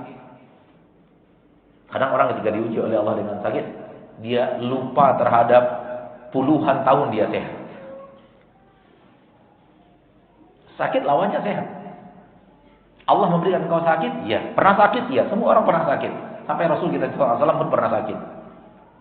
Namun perhatikan berapa lamanya kita sehat. Sehingga menghilangkan keluhan-keluhan di saat sakit. Ya Allah, sudah kau berikan aku puluhan tahun sehat. Sekarang kau berikan kepada aku sakit, aku akan bersabar dengan beratnya rasa sakit yang sedang kuhadapi. Begitu, ma'asyarul muslimin, ma'asyarul muslimat, rahimani wa rahimakumullah. Jadi kembali kepada materi ujian yang Allah berikan, yaitu Allah akan berikan kepada setiap manusia kemudahan, hal yang dia sukai, hal yang dia cintai. Datangnya Allah juga akan memberikan kepada manusia hal yang tidak dia sukai. Petaka dan bencana. Siapa yang lulus? Yang lulus adalah ketika yang Allah berikan adalah hal yang dia sukai, dia bersyukur. Dan ketika yang Allah berikan hal yang tidak dia sukai, dia bersabar. Dan sebaik-baik manusia pandai bersyukur adalah Rasul kita tercinta. Dan sebaik-baik manusia yang pandai bersabar adalah Rasul kita tercinta Muhammad SAW. Nabi Muhammad selalu terbaik. Sehingga kalau ingin mencontoh, contoh Rasul. Kenapa? Di dalam diri beliau berkumpul seluruh kebaikan. Tak ada tandingnya Rasul kita tercinta. Manusia yang paling bersyukur, Rasul. Manusia yang paling bersabar, Rasul Sallallahu alaihi wasallam. Bapak Ibu kaum muslimin dan muslimat, memang kalau dikembalikan kepada keinginan kita yang datang kepada kita hal yang kita sukai. Dan kita tidak ingin didatangkan oleh Allah hal yang tidak kita sukai. Namun hidup itu serahkan kepada Allah. Karena dunia ini bukan kita yang atur. Bumi ini tidak tunduk kepada keinginan manusia yang hidup di dalamnya. Namun bumi ini tunduk kepada penciptanya. Pegang ini erat-erat. Hidup ini di permukaan bumi ini, hidup kita tidak tunduk kepada keinginan kita. Namun hidup kita tunduknya kepada Allah yang maha mengatur kehidupan manusia. Oleh karena itu seorang boleh saja berkeinginan, tapi dia serahkan kepada Allah. Dia berikhtiar namun dia serahkan kepada Allah. Terjadi tidak terjadi, dia akan terima apapun yang Allah putuskan. Dengan begitu dia menjadi hamba yang pandai berhadapan dengan takdir ilahi kepadanya. Ma'asyarul muslimin, ma'asyarul muslimat. Sekiranya suatu saat kita sedang diberikan oleh Allah sesuatu yang menimpa kita dari apa yang kita tidak sukai, sabar sejenak, pasti akan datang kemudahan. Allah berjanji di dalam Al-Quran surat Asy-Syarah yang tadi kita bacakan, fa inna ma'al usri yusra, inna ma'al usri yusra. Kepada semua manusia Allah berikan itu.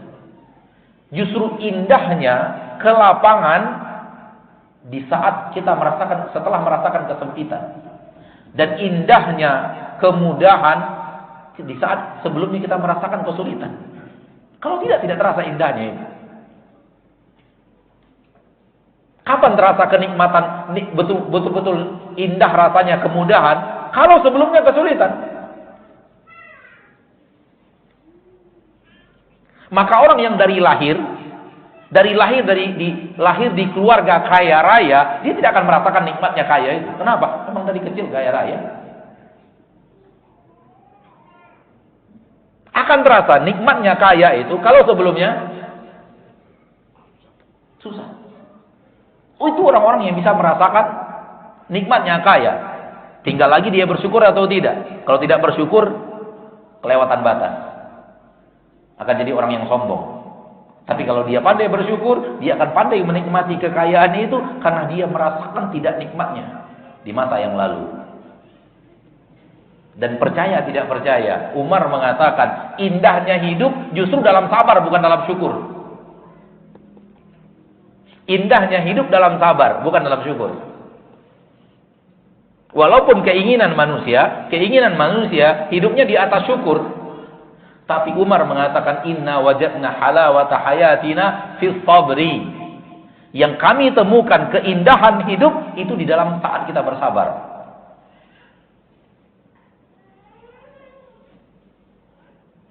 Bingung kayaknya antum. Antum merasakan indahnya hidup di saat kelapangan. Umar radhiyallahu anhu mengatakan indah manisnya hidup justru di saat bersabar. Baik. Antum yang pernah merasakan kesulitan dalam hidup dan kemudahan, siapapun di antara kita yang pernah merasakan kesulitan hidup, getar-getar hidup, dan kemudian pernah merasakan setelahnya kemudahan-kemudahan hidup, coba ceritakan kepada generasi penerus, mana yang indah untuk diceritakan. Lapangnya apa sempitnya? Ketar-ketirnya apa kemudahannya? Susahnya yang paling enak. Di situ kita merasakan. Saya bertemu dengan seorang pengusaha, punya beberapa pabrik di Cikarang. Itu ketika bertemu dengan beliau bercerita tentang indahnya hidup di saat miskin. Bukan justru di saat kaya raya. Dia cerita dulu bagaimana ketika dia cari uang sendiri, ketika orang tuanya tak mampu untuk menyekolahkannya, dia sekolah, pulang sekolah, dia berdagang, dan kemudian subhanallah, ketika saya mendengar cerita bapak itu, sekarang beliau tinggal di Bandung. Teringat kata-kata Umar, indahnya hidup justru di saat sabar. Di saat diuji oleh Allah dengan kesulitan-kesulitan dan kita hadapi dengan sabar, keluar kita dari kesulitan itu terasa indahnya. Justru ketika hidup penuh kemewahan, gak ada yang bisa diceritakan kepada orang lain. Ma'asyarul muslimin, ma'asyarul muslimat. Baik, kita simpulkan sebelum kita buka tanya jawab pada kesempatan yang berbahagia ini, bahwa hidup kita pasti diuji oleh Allah. Dengan apa Allah uji? Dengan dua hal. Allah menyebutnya di dalam Al-Quran surah Al-Anbiya, kebaikan dan keburukan. Keburukan itu apa? Sesuatu yang kita tidak sukai datang. Kita sebut dengan musibah, kita sebut dengan bencana, kita sebut dengan petaka dan yang lainnya. Dan kebaikan. Kebaikan itu apa? Sesuatu yang kita sukai datangnya. Sesuatu yang kita sukai datang itu namanya kebaikan. Jadi baik dan buruk bukan dilihat dari sesuatu yang Allah kirim, tapi dilihat dari sudut pandang kita. Boleh jadi yang Allah kirim itu baik, tapi menurut kita buruk. Padahal Allah sedang mengirim apa? Kebaikan. Allah berikan kepada kita sakit karena Allah ingin mengurangkan dosa kita. Baik atau tidak? Baik. Tapi sakit itu menurut kita, menurut sudut pandang kita ketika kita sakit adalah buruk. Itu maksudnya. Soal apakah dia baik atau buruk? Kebaikan untuk manusia manakala dia bersyukur, kebaikan untuk manusia manakala dia bersabar. Dan orang yang pandai bersyukur di saat kebaikan datang, dan orang yang pandai bersabar di saat keburukan datang, dialah orang yang paling menikmati hidup. Hidup ini, kalau ingin merasakan nikmatnya, syukuri kebaikannya, sabari keburukan yang ada di dalamnya. Dan seperti yang kita katakan tadi, tak ada manusia yang tidak mendapatkan itu. Kesalahan kita yang sering kita lakukan, adalah kita lihat kekurangan kita, kelebihan pada orang lain. Harusnya dirubah pola hidup. Kita lihat kelebihan yang ada pada kita, kekurangan pada orang lain. Karena semua manusia punya kelebihan dan kekurangan. Cara hidup yang benar adalah yang lebih yang ada pada kita, lihat poin itu yang pada orang lain kurang. Jangan biasakan hidup, dan ini pola hidup kebanyakan manusia zaman sekarang, sehingga akhirnya salah dalam menjalankan ujian adalah kekurangan yang ada pada dirinya, itu yang selalu dia lihat, yang mana kekurangan pada dirinya itu kelebihan pada orang lain. Jangan biasakan hidup seperti itu, selamat menderita. Siapapun Anda, hidup itu punya sisi kebaikan, punya sisi keburukan. Saya selalu mengibaratkan, walaupun tidak terlalu pas, hidup itu bagaikan baterai. Ada plus, ada minus. Hidup Anda, ma'asyarul muslimin dan muslimat, ada plus, ada minus. Anda pasti punya kelebihan, yang itu adalah kekurangan pada orang lain. Anda pasti punya kekurangan, yang itu kelebihan orang lain. Semua manusia seperti itu. Ada kelebihan yang dia miliki, yang itu kekurangan pada orang lain. Ada kekurangan yang dia miliki, yang itu kelebihan pada orang lain. Cara hidup adalah jangan lihat kekurangan yang ada pada diri kita. Justru biasakan hidup melihat kelebihan yang ada pada kita, kekurangan pada orang lain. Ini yang dikatakan Nabi SAW. Unzuru ila man huwa asfala minkum. Kalau ingin lihat orang yang di bawah kalian. Wala tanzuru ila man huwa fawqakum. Jangan lihat orang yang di atas kalian. Resep Nabi ini, resep Nabawi ini kalau kita amalkan, hidup nyaman. Kekurangan yang ada pada kita jangan dipandang-pandang. Pandang kelebihan yang ada pada kita, yang kelebihan yang pada kita ini orang lain kurang. Maka kalau begini kita menatap hidup kita, menatap hati kita ketika hidup, nikmat. Biiznillah. Bahkan saya mengatakan kita takkan mengeluhkan apa-apa kepada manusia. Karena semua manusia punya kelebihan dan kekurangan siapapun dia. Cuman kita tidak tahu, mungkin ada orang itu kekurangannya apa, kita tidak tahu. Kalau kita lihat kelebihannya, yakini dia punya kekurangan. Tata hidup kita dengan cara apa? Melihat sesuatu yang pada diri kita lebih orang lain tak punya. Kalau antum melihat orang buta, sadari nikmat mata. Kalau melihat orang lain cacat, lihat kesadari nikmat yang seperti itu. Kalau melihat orang lain hidup di dalam kubangan sampah, sadari nikmat yang antum miliki. Kalau antum melihat orang yang mencari nafkah di perapatan, di lampu merah dengan menjajakan makanan-makanan yang berapalah keuntungannya, lihat alangkah nikmatnya hidup antum. Di saat antum suatu saat berjalan pakai mobil, hujan dan kemudian sepeda motor pada minggir berteduh, sadari berapa besarnya nikmat mobil yang Allah berikan kepada kita. Di saat melihat orang rumahnya betul-betul berasal dari triplek dan yang lainnya, sadari betapa nikmatnya rumah yang antum diberikan Allah Tabaraka wa Ta'ala kepada kita. Begitu cara hidup. Lihat kelebihan yang Allah berikan kepada kita, yang itu kekurangan pada orang lain. Kenapa Rasulullah SAW menyuruh kita untuk ziarah orang sakit agar terasa nikmat sehat. Sehingga bersyukur kepada Allah Rabbul Izzati wal Jalal. Ini yang bisa saya sampaikan pada kesempatan yang berbahagia ini, ma'asyarul muslimin, ma'asyarul muslimat. Waktu yang tersisa dari waktu kajian kita gunakan untuk menjawab pertanyaan. Silahkan bagi kaum muslimin atau muslimat yang memiliki pertanyaan pada kesempatan yang berbahagia ini, kalau kita ada ilmunya untuk menjawab, insyaallah kita jawab dengan ayat-ayat Allah atau hadis Rasulullah atau fatwa ulama yang kita ketahui. Kalau kita tidak tahu ilmunya, maka kita akan katakan Allahu a'lam, kita tidak tahu. Wallahu a'lam bissawab. Kita persilahkan.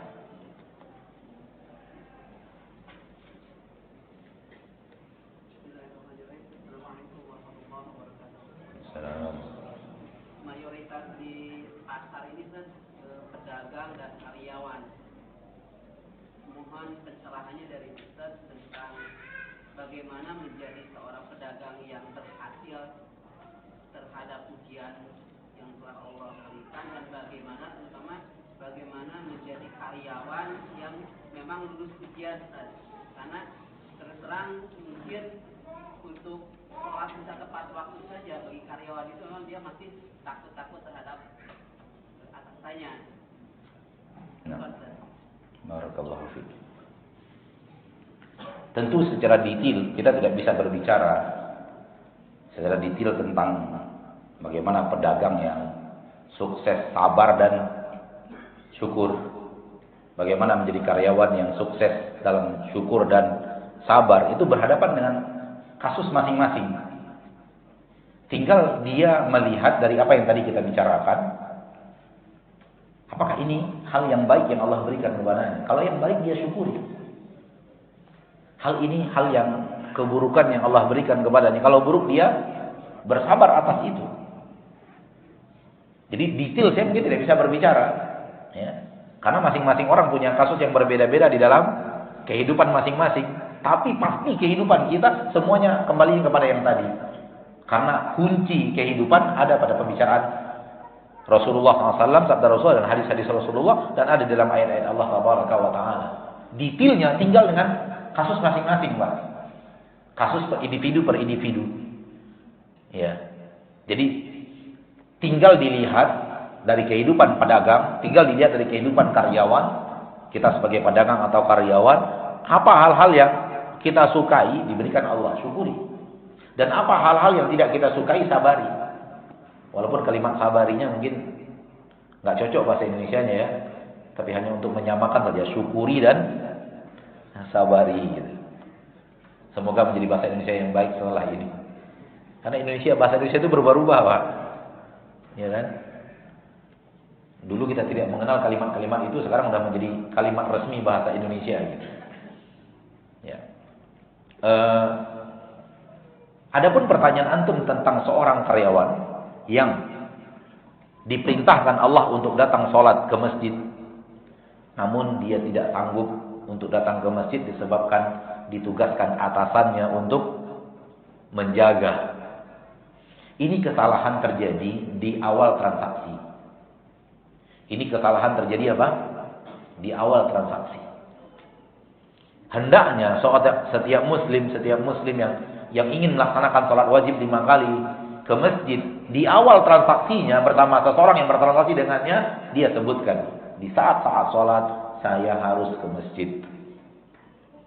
Sehingga waktunya yang dia jual kepada orang yang membeli waktunya itu tidak termasuk saat-saat dia harus menghadap Allah. Kenapa ini terjadi? Ini terjadi karena di saat mungkin menjadi karyawan belum mengerti akan kewajiban sholat di masjid bagi seorang laki-laki. Dan baru setelah itu mengerti akan wajibnya sholat ke masjid bagi seorang laki-laki. Baru di sini timbul dilema. Di sini membutuhkan kekuatan iman untuk menyampaikan kepada atasan, untuk menyampaikan kepada yang memberi pekerjaan kepada kita, Pak, saya mohon izin. Saya berikan saya waktu untuk ke masjid ketika sholat. Harus diberanikan. Karena ini urusannya akhirat. Ada rasa berat. Ujian jalan ke surga memang berat. Siapa yang bilang pada jalan ke surga ringan? Kalau jalan ke surga ringan berarti penduduk surga lebih banyak daripada penduduk neraka. Dia harus berani menyampaikan kepada atasannya, kepada orang yang memberikan pekerjaan kepadanya, Pak, tolong kita revisi akad kita. Saya minta direvisi akadnya. Karena di saat-saat saya dipanggil Allah untuk sholat ke masjid, saya harus pergi ke masjid. Dia harus berani menyatakan itu, karena itu adalah kewajibannya kepada Allah. Dan kewajiban kepada Allah tidak bisa dikalahkan oleh kewajiban kepada manusia. Namun ketika antum belum lagi menjadi karyawan, di saat akan ada kesepakatan kerja, masukkan poin itu. Masukkan poin tersebut. Wallahu ta'ala alam. Ini mungkin nasihat saya kepada karyawan ya, yang menyatakan berat untuk pergi sholat ke masjid karena diperintahkan oleh atasannya atau orang yang menggajinya untuk tetap menjaga. Caranya begitu. Harus berani mengucapkan. Dan beraninya kita mengucapkan diimbangi dengan kejujuran, etos kerja, amanah dan semacamnya. Dan orang kalau melihat kita benar karyawan yang amanah, yang benar-benar jujur dan benar-benar loyal dalam pekerjaan, hanya sekian menit ketika sholat asar rata-rata yang sulit ya. Sholat maghrib memang ada jadwal istirahat kan. Insya Allah diizinkan. Wallahu ta'ala. Nah,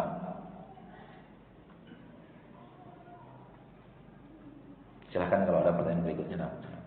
Assalamualaikum warahmatullahi Assalamualaikum. Ustaz, kalau tadi dikatakan untuk bersabar, kiat-kiatnya mengatakan yang diridhoi Allah.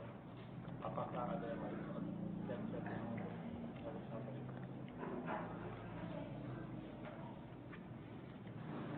Tadi yang kita katakan tentang sabar adalah ridho dengan keputusan Allah.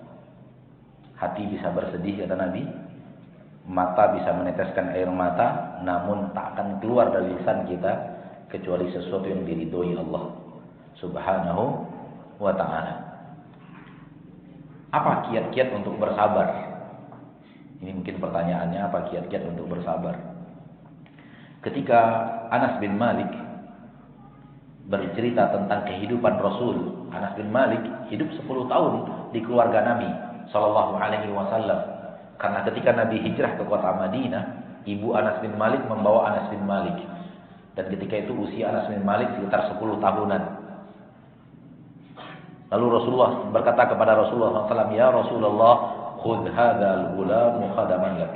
Ambil anakku ini sebagai pembantu di rumahmu.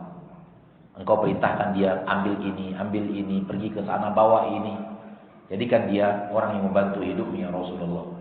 Dan Anas bin Malik hidup bersama Rasul sekitar 10 tahun. Kata Anas bin Malik radhiyallahu anhu, 10 tahun saya membantu di rumah tangga Rasul sallallahu alaihi wasallam, tak pernah Rasul itu marah kepadaku. Tak pernah, kata Anas bin Malik, saya menemukan Rasul marah kepadaku, dan tak pernah sebuah pekerjaan yang harusnya aku kerjakan, tak aku kerjakan, Rasul tak pernah mengatakan, kenapa engkau tidak kerjakan? Dan tak pernah sebuah kesalahan yang kulakukan dalam pekerjaan, Rasul mengatakan, kenapa itu yang kau lakukan? Enggak pernah.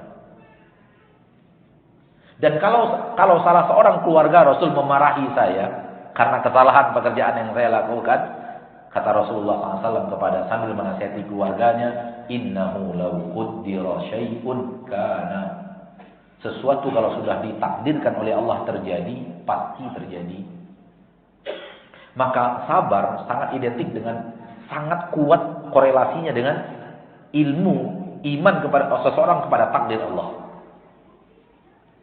Hati manusia itu mengatakan, ya Allah, ini keputusanmu, ini takdirmu, ini yang kau putuskan kepadaku hari ini, saat ini. Aku terima ya Allah. Ya, Rasul menasihati orang yang memarahi Anas, keluarga beliau yang menasihati Anas.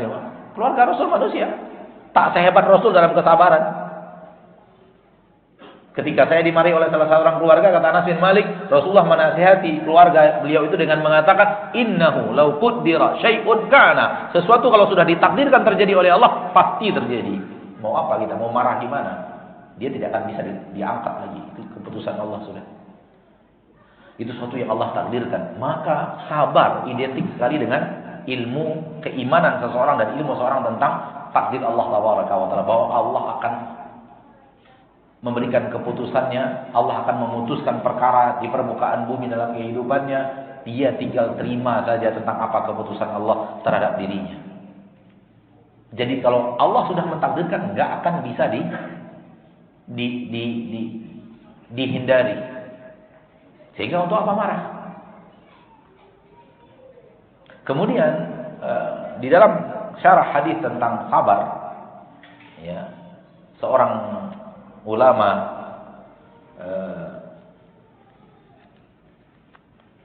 Ibn Nasir As-Sa'di, Abdurrahman bin Nasir As-Sa'di rahimahullah, mengatakan dalam masalah sabar, kata beliau, banyak sekali ulama berbicara ketika sabar ditimpa musibah. Kemudian beliau mengatakan, sesungguhnya mempersiapkan sifat sabar sebelum datang musibah lebih penting daripada itu. Mempersiapkan sifat sabar. Kita siapkan kondisi hati kita, apapun yang Engkau akan berikan kepadaku ya Rabb, akan aku terima dengan lapang dada. Itu lebih penting daripada sifat sabar itu sendiri. Siapkan sabar sebelum musibah tiba. Siapkan sabar sebelum petaka datang. Siapkan hati yang memang mau bisa menerima apapun yang Allah putuskan. Wallahu ta'ala. Itu yang bisa saya jawab. Oh iya.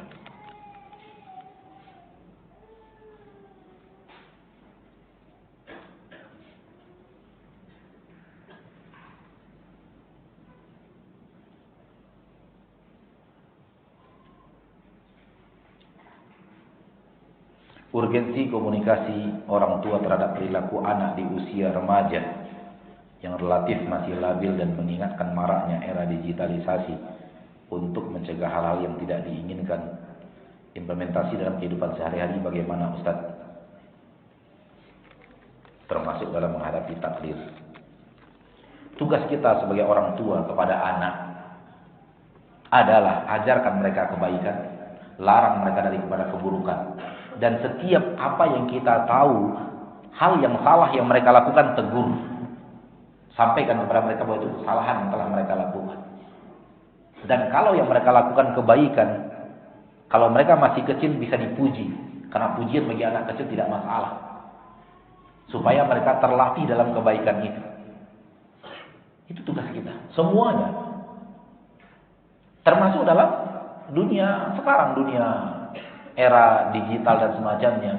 Kalau kita bertemu, dia melakukan kesalahan dalam menggunakannya, tegur.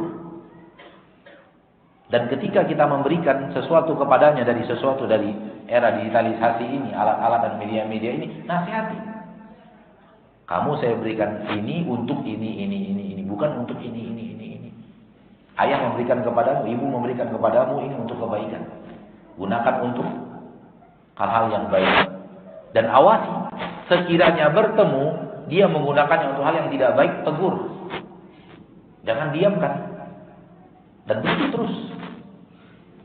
Dan tidak ada masalah ketika suatu saat kita periksa apa yang dia lihat, apa yang dia gunakan, untuk apa dia gunakan media-media tersebut. Cek. Tidak ada masalah. Karena sebagian orang tua di zaman sekarang merasa harus izin anaknya dulu untuk melihat sesuatu di handphone anaknya. Tidak. Kita diwajibkan oleh Allah untuk mengawasi dan mengontrol. Apa namanya mengawasi dan mengontrol ketika akan ngecek itu beritahu dahulu. Saat mereka sembunyikan. Wallahu a'lam. Jadi tugas orang tua mengarahkan kepada kebaikan, mengajak kepada kebaikan dan melarang daripada kemungkaran, terutama kemungkaran yang dia lihat anaknya melakukan itu. Itu tugas kita. Banyak orang sekarang ketika anaknya melakukan kemungkaran dia diam saja. Setelah kemungkaran itu membesar baru dia panik. Setelah dia panik nyari ustaz. Kalau sudah terlalu jauh anak dalam dunia yang salah, untuk mengembalikannya kepada jalan yang benar sulit. Maka dari awal perhatikan, dari awal nasihati. Sulit ustaz, memang. Harus sabar ustaz, iya memang. Harus rajin ustaz, ya memang. Semakin rajin mereka memberikan hal yang tidak baik kepada anak kita, semakin rajin kita nasihati anak kita untuk menghindari keburukan itu. Dan kita ingin anak kita berada di atas jalan kebenaran. Wallahu ta'ala alam. Jadi kalau ada hal yang salah dilakukan oleh anak kita, kita diam saja. Di saat itulah Allah meminta pertanggungjawaban kepada kita. Kenapa Anda diam? Anak mau melakukan kesalahan. Tugas kita sebagai orang tua menasihati dan membimbing. Dan hal lain yang ingin saya nasihati dalam hal ini adalah kau awasi dengan siapa dia berteman. Dengan siapa dia bersahabat. Karena sahabat itu yang paling banyak mempengaruhi anak kita di zaman sekarang ini. Apa yang dia lihat, dia tonton, dan apa dengan siapa dia bersahabat. Perlu diawasi dan perlu dibatasi. Kalau seandainya ada hal-hal yang tidak baik kita lihat dari persahabatannya, batasi persahabatannya. Wallahu ta'ala alam. Silakan kalau seandainya ada pertanyaan berikutnya. Baik, sampai di sini pertemuan kita pada kesempatan yang berbahagia ini. Semoga Allah Ta'ala Rabbul Izzati wal Jalalah menjadikan kita hamba-hambanya yang berusaha untuk mewujudkan sifat-sifat yang Allah ridhoi dan cintai. Dan ketahuilah bahwa di dalam hidup kita ada kelebihan-kelebihan yang Allah berikan kepada kita, sebagaimana ada kekurangan-kekurangan yang Allah berikan kepada kita, dan itu Allah berikan kepada semua manusia.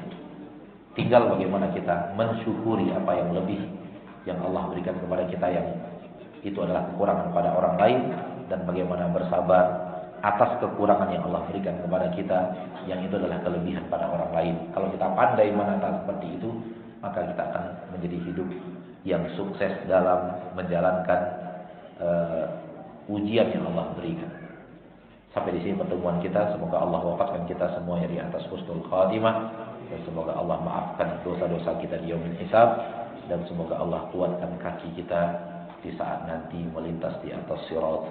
Subhanakallahumma wa bihamdika asyhadu an la ilaha illa anta astaghfiruka wa atubu ilaik. Assalamualaikum warahmatullahi wabarakatuh.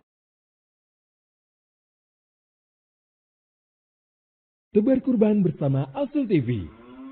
Alhamdulillahirabbil alamin, wassalatu wassalamu ala asyrafil anbiya'i wal mursalin wa ala alihi wa sahbihi ajma'in. Tidak lama lagi hari raya Idul Adha akan menghampiri kita, dan kami dari tim Asil TV mengajak kaum muslimin dan kaum muslimat untuk bergabung bersama kami menebarkan hewan kurban kepada kaum muslimin dan kaum muslimat yang membutuhkan.